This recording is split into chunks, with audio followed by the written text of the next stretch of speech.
What's up, guys? Before we get into the video today, I just want to give a huge shout out to today's sponsor, and that is Thrive Fantasy.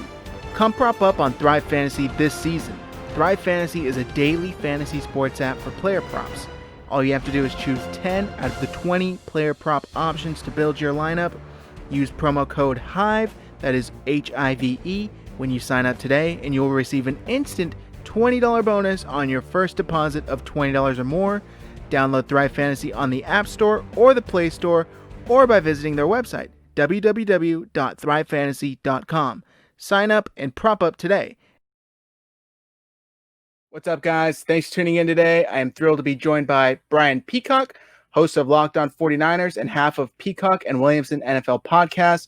Brian, thanks for joining me today. Are you ready to talk some 49ers? I'm super pumped. Yeah, the 53-man roster has just been released, so some actual hard news here that's been tough to come by in this very interesting offseason for the 49ers. Yeah, there's a lot of news that was kind of shocking me.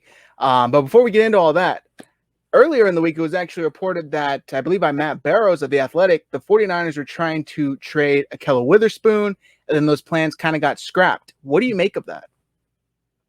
That's interesting. I think the timing is very interesting there because the reports came out right after reports that Jason Verrett's hamstring was giving him some problems, and that all followed the talk that Jason Verrett has been, having a really good camp and was maybe winning the job at right cornerback. And so you can add all of that up and really, I think it tells you that maybe the 49ers thought, look, we're good and we like what we have at right cornerback, whether it's Emmanuel Moseley, whether it's Jason Verrett.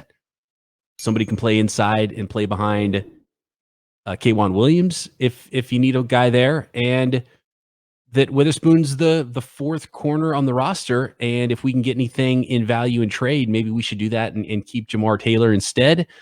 And then, as you would expect with the history of Jason Verrett, so that's the tough part. If you trade a cornerback banking on Verrett staying healthy, it's probably not a smart move.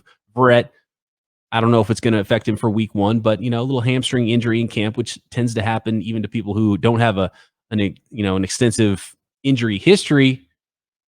Now it's like, okay, yeah, we can't trade Ahkello Witherspoon. And maybe, obviously, I think it's pretty clear that Ahkello Witherspoon isn't a long-term option for the 49ers at cornerback and hasn't been the guy they hoped he would become and is not going to be, a starter, but can start some games for you. And I think that's valuable depth. And the 49ers realize, look, we can't trade away that kind of valuable depth before a season if we're trying to get back to a Super Bowl.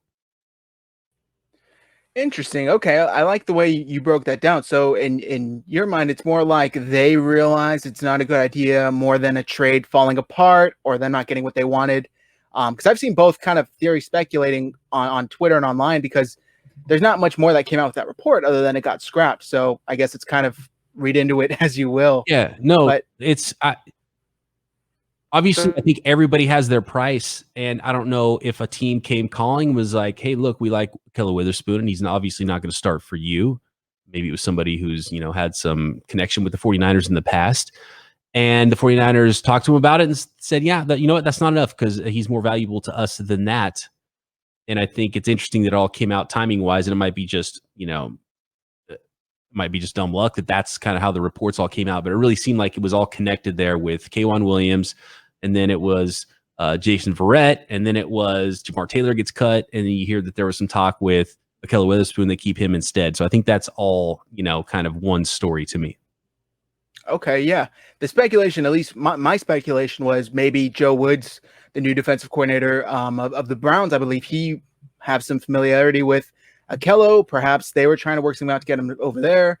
But either case, it did not work out. But obviously, that leaves some questions there still with the secondary. How do you think it shapes up after Sherman? Because he's obviously the clear-cut starter on one end. What about the other side? I think the 49ers are fine at corner and at safety. I think the 49ers are fine. I think they proved that they had a Super Bowl caliber defense with all the current pieces they have. And if Verrett's going to be more of a factor this year than he was last year, then that means they're even stronger. And I'm a big fan of Emmanuel Moseley. I think, if it's Sherman and Moseley all year, I'm good. That's fine. And then you have Witherspoon behind those two guys, and you have Verrett. I think that's a great group. And, there's not that many deeper secondaries in the league. I think from an outsider's perspective, people don't know who Emmanuel Mosley is. He's an undrafted free agent. And they look at the 49ers, and we saw a lot in mock drafts, everyone giving the 49ers a cornerback in round one because they're like, who's Emmanuel Mosley? The 49ers obviously have to upgrade across from old man Sherman, right? And look, in the future, I don't know what that position is going to look like, but for now, this year, and I think that's why the 49ers haven't really tried hard to upgrade that position this offseason because I think they like what they have for now. Next year, we'll probably have to have that conversation again. Yeah, it's kind of like constantly in question. And a lot of people, like you said, don't know who Emmanuel Mosley is or how well he's played. And I think that he's constantly kind of getting disrespected by the coaching staff too, because it's like they're like begging people to take his job. They're like, Jason Verrett, come in here, man, take some reps. Akello even come in here. And Mosley's kind of sitting there with his arms up, like, guys, I've been balling out here. Give me some respect. Yeah, he proved it last year. He earned the job. He was the starter, so he should have been getting the first reps in practice in training camp. And if he wasn't, then maybe that is a little bit of disrespect. And I think, it's all proved out, and he's going to be the starter again in week one this year. Whether it's because of Brett's hamstring or not, I'm not sure, but it looks like he's going to be out there in week one. Yeah, either way, I'm looking forward to seeing what he has this year.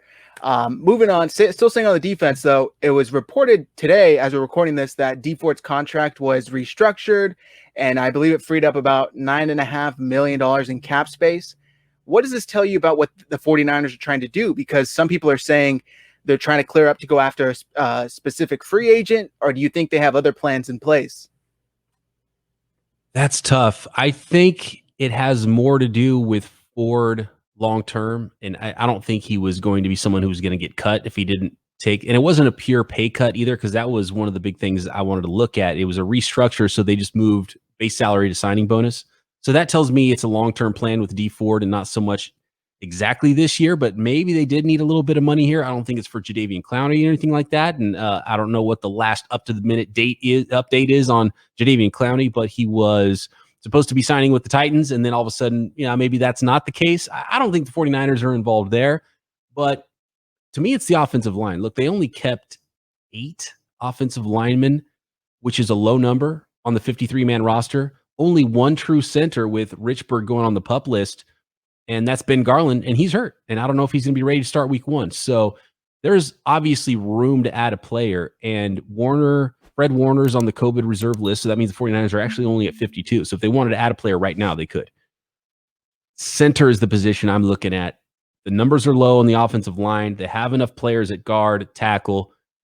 Maybe they needed some room to do something there. I don't think it's going to be this massive splash move, but that is a lot of cap space, and maybe they wanted some cap to roll over. But to me, it seems like a little bit more of a long-term move, and maybe give Ford an opportunity to stick around another year, because I think the writing was on the wall. He wasn't going to be around longer than this year with his contract. I think what you touched on at the end of that answer is what I'm thinking, and that they're trying to create as much stability and give themselves enough ammo next season when the cap space is kind of expected to go down a little bit, because it does roll over, like you said. So I read that as they're trying to make sure they're as comfortable and equipped as possible next year, when a lot of these guys aren't scheduled to return. And then also we got to take into consideration Trent Williams. They got to figure out how to keep him long term, because after this year he's not under contract. So it's a lot that it could mean, but I particularly don't think it means they're trying to gear up to go after a free agent. Like you said, Jadeveon Clowney, a lot of people are automatically speculating they're trying to get Clowney. They're trying to get Clowney. I don't think that's the case. I think the 49ers are, really, really comfortable standing pat with their defensive line, as they should be. I think it's a Parag move, right? Parag has been so good. The 49ers have been so good at rolling over cap space and working the salary cap game and the way they structure contracts. I think what that Dee Ford thing is about more than anything else. Yeah, great point. Now, on the other side of the ball, Brian, the 49ers kept signing veteran wide receiver after veteran wide receiver, and mostly just for camp bodies, and they kept going down like flies. No matter what they could do, these guys couldn't stay healthy. It was, a guy like Mohamed Sanu, who just got released. He's out there. Do you think the 49ers could bring in, a guy like that who's not just a camp body, but could still definitely bring some veteran leadership? Sanu was an interesting name when I saw it pop up. To to me, the only reason Sanu would make sense is if the 49ers know they're going to be without Debo and Brandon Ayuk too, but Brandon Ayuk's a rookie, so I don't know how much you would expect him to play. He's only Ayuk's crazy because he's only practiced for a week total, right? So Debo's the veteran. So if you don't have that veteran week 1, week 2, maybe if it's all the way until week 4 and he doesn't want to make that, they don't want to have Debo make that trip to New York, maybe Mohamed Sanu makes some sense and he could be at least a veteran that you can plug in there and he's going to know where to line up and he's not going to make a bunch of mistakes. He can make some catches for you. But I really think the 49ers are okay. And, you know, when all is said and done, looking at the 6 guys, they brought everybody back plus the rookie in Ayuk. And I think the 49ers are going to be fine there. They're optimistic. They're hoping. You never know how that's going to turn out, that Debo and Ayuk are going to be able to play early in the season. If they are going to be able to play early in the season, then it's completely unnecessary. And I think we saw it with all the veterans they brought in camp. None of them ended up making the team. So even if Debo and Ayuk can't play in week 1, they can still suit up 4 players and be okay and have some guys that, you know, have played in this league before. And if both Ayuk and Debo Samuel are ready to go, then they definitely don't need anybody. And their projected starters are there and you can just hit the ground rolling in week 1. Yeah, the only reason I would think they would consider it is because how much Kyle Shanahan loves his former players. Yeah. He is willing to go to bat for them any day of the week. If there's any sort of familiarity there, he's going to sign them more often than not. They almost traded for him last year too. So, and there's a lot of Shanahan does love his ex-players. So it definitely wouldn't shock me at all. But it would depend on probably Debo is the big one for me. If they think Debo's not ready, then, you know, go get a veteran, make sure you're set. But then, you know, at the end of the year, if they do like what they have now, then they don't need that extra player, right? And then if let's say Debo comes back, and then do you sit down your rookie because you brought in Mohamed Sanu? No, you still want your rookie to play. So I don't think you bring in Mohamed Sanu just to be the 4th wide receiver. Yeah, that's a good point. It would kind of just be a case of way too many mouths to feed. It's already a kind of crowded room as it is with young and up-and-coming receivers. So I totally agree with you there. I don't think that they should bring him in, but definitely an intriguing name to keep an eye on. Now, Brian, as we are sitting here recording I'm drinking a cold beer because I went out to the golf course earlier to work on my stroke, which is awful. It's like 100 degrees. I got too much sun. You probably tell how red my face is right now. And I'm super thirsty. So I'm cranking that back. My apologies. No worries at all. We are sitting here and there's about a week left until the 49ers finally kick off against the Arizona Cardinals. What are you most intrigued to see? Whew. Continuity, I think, you know, is the team firing like a team that has had a full off season and a full preseason, you know, and which would be pretty remarkable if they were able to do that because they haven't, but nobody has. And the Cardinals are a younger team, so I think it'll be easier for the 49ers to hit the ground rolling than some other teams around the league. But that's probably the number one thing I'm looking for, really, with any team in the NFL, is how quickly do they look like they're in sync and ready to go? Because we could see some really sloppy football for the first few weeks from some teams who didn't have any preseason, weren't able to work out the kinks. Guys weren't even tackling. Like, when's the last? I mean, what else? What's the number one thing on a linebacker's to-do list, right? It's go tackle ball carriers. And when's the last time they did that? It was February. So that's a big thing to me. Guys lining up and hitting people. Who's ready to play? Who's not ready to play? Can the rookies, you know, if Brandon Ayuk is in there, is he going to line up in the wrong spot? Is he going to not go in motion when he needs to? Just some small things like that that'll be really hard for rookies that didn't have preseason games to work out the kinks. So how quickly can they get into midseason form? And luckily, I think there's 3 opponents to start the season that aren't. I mean, every opponent's tough in the NFL, but they're not powerhouse teams, and they're not teams that are expected to win a lot early in the season. So that probably helps, because week 4 is really that first one against the Eagles where it's like, okay, you got to be ready by then, even if you're still working some things out in the first 3 weeks. I think it's going to be really interesting to see how these rookies play out. Just like you touched on, it's tough for rookies to come into the NFL as it is. And this year they had essentially no off season. So it's going to be something to keep an eye on if these guys are ready to hit the ground rolling, or if they're going to take an extra, 3-4 games before they get acclimated. But it's a lot to ask of these guys to come in week 1 and play like there was a full season, or full off season. So a lot to keep an eye on, but absolutely. We're going to move into, go ahead. Because, sorry, I mean, you mentioned those rookies there, and there wasn't great reports about Javon Kinlaw in camp. And usually you don't associate defensive linemen with a position that's really hard to acclimate to the NFL. It does take a while for him to play at a high level, but it's not like, it's not as if it's a position that's tough mentally as far as, where are you lining up, what sort of routes are you running, a complex scheme or anything like that. But for Brandon Ayuk to not have any offseason and practice for essentially a week, that's pretty remarkable if he's able to come out there. And then, after a week of practice, hurt his hamstring, so then he can't finish the rest of camp to go out there and play early at all, let alone start. I mean, that would be a fantastic sign for the 49ers if Ayuk can pull that off. I guess we'll have to wait and see. I mean, we all have our fingers crossed, definitely. All right, we're going to move into our rapid fire segment. You can answer these with as many or as little words as you like. Right. First question for you, Brian. Does Dante Pettis return to his old self? Oh, what's his old self? The bad Dante Pettis or the Dante Pettis from Washington? Dante Pettis from the second half of his rookie year. Okay. No. Well, yeah, I think he can be that.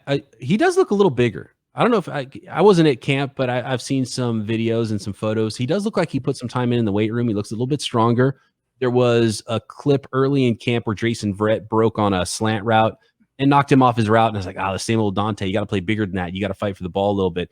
And then there was another clip I saw later against Emmanuel Mosley where he was fighting for the ball and scrapping a little bit. And I was like, yes, that's what I want to see. And I think a lot is upstairs with Dante Pettis because he's so loose as an athlete and he can get space and he's got pure hands and he can give you a little bit of wiggle after the catch as well. So I think we're going to see a much better Dante Pettis than we saw last year. I don't think we're going to see the guy who was, an NCAA record holder return man or anything like that. But I think he can be a valuable piece of the offense. And if Debo and Ayuk don't play, I would be shocked if he's not starting out there alongside Kendrick Bourne. Yeah, I'm definitely rooting for him. I think he can return to that old form, but like you said, most of it is upstairs with him. So if he gets his mind right, his body is already there. It's already following. So a lot to be excited about with him. We touched a little bit on this earlier. I just want to see, maybe we'll get a definite answer from you. Will Ayuk have a significant impact on this team early on? No, I don't think so. The hamstring was the last straw. It's like, gosh, man, such great reports from him in camp, which was already like, okay, that's a great sign. And then hamstring injury. I mean, more power to him if he can pull it off, but he literally, a rookie in Shanahan's offense practicing for 1 week and make a big impact early in the season. I think it's going to be difficult. I think it'll be a lot more like Debo Samuel's season where you see some flashes, more of a package player maybe early on, and then second half of the season calms down, things start to slow down for you, healthier, and then you can really take off. That's the way I would expect it. And I don't want fans to put too much expectations on Brandon Ayuk early in the season because of those reasons. But at the same time, allow yourself to be pleasantly surprised if he is out there starting in week 1, taking every snap, and is immediately an impact player. That's what you want from a first-round wide receiver. There has been 0 first-round wide receivers that had 1,000 yards in their rookie season in the last 4 drafts, and I think only about 9 in 98 first-round receivers of the last 98 receivers that were drafted in the first round. Only 9 of them had 1,000 yards receiving their first season. So, I mean, it's tough for a rookie wide receiver, especially this year. So I would caution fans to put too many expectations on Brandon Ayuk, but the early reports have been fantastic. So dare to dream, I guess. Wow. All right. Yeah, I definitely didn't know that about the receivers and rookie receivers and 1,000 yards. That's not looking good. But then again, like you said, there's a lot that's going into this offseason, going into the season. So got to take it all into consideration. Next question. Who is a surprise breakout player for this year? Oh, I got to go Richie James. My guy, Richie James. I've been driving bandwagon for Richie James since before he was drafted. He's been my guy, so I got to stick with it. Richie James. I would love to see him get some work on offense, and I know he's been a decent return man, and that's fine. But I think he's got potential on offense. If Ayuk and Debo are out, that's his opportunity. He could be the 3rd or 4th wide receiver. Maybe, who knows? Maybe even earns a starting job. I don't know if he had enough camp to do that, but he can run routes. He can get open. He can make plays in the open field. He averaged 27 yards per carry on very few catches, or per catch on very few catches last year. I just want to see him get a shot because I believe there's something there for Richie James, inside or outside, at wide receiver. But I'll give you another name, Colton McKivitz. I think the 49ers may have found something again in the 5th round. They've got that 5th round magic. And, maybe he's not a superstar player like George Kittle, right? But just finding a starter in the 5th round is fantastic. And reports not great for Tom Compton. If Daniel Brunskill's forced into action at center, I think sooner rather than later, Colton McKivitz, even if it's not week 1, will get a shot there to start at right guard. And the 49ers are going to need cheap starters long-term on the offensive line if they're going to pay Trent Williams and if they're going to keep Weston Richburg around at his dollar value. And pretty soon they're going to have to re-up Mike McGlinchey as well. So they're going to have to get cheap somewhere. And McGlinchey could be a big, or McKivitz could be a big part of that. And like, maybe he's not the most body beautiful guy. And last year's 6th round pick, Justin School, the same way. He's really top heavy, but just keep drafting smart, tough offensive linemen that you can plug in there. The 49ers did really well, I think, with that 5th round draft pick. So I'll throw him out there as someone who could be a long-term starter potentially, even if he's not a superstar player in the 5th round.